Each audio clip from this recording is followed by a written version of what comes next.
Who would have thought that would have rallied in a pandemic? Turns out, when everyone's stuck at home, they start thinking about renovations, even as new home building is gaining momentum. All of this has resulted in a stellar year for oriented strand board manufacturer Norbord.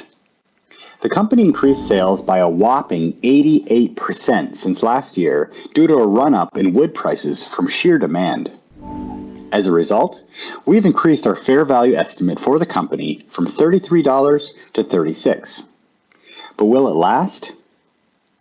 We think Norbord is overvalued because we feel that the supply shortage in wood was responsible for nearly all of the recent gains, and this is likely a temporary phenomenon.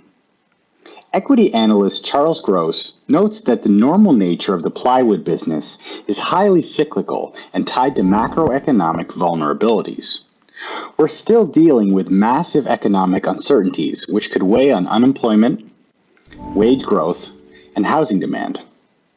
And then there's also the skepticism around the sustainability of housing demand in Canada that existed well before the pandemic.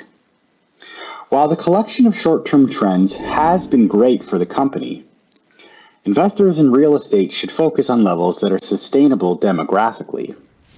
It's a lot to ask the average Canadian to buy a detached single-family home, which consumes 3 to 4 times as much plywood as a multifamily unit.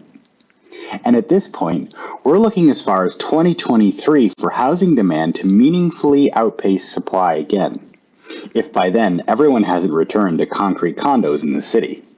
For Morningstar, I'm Andrew Willis.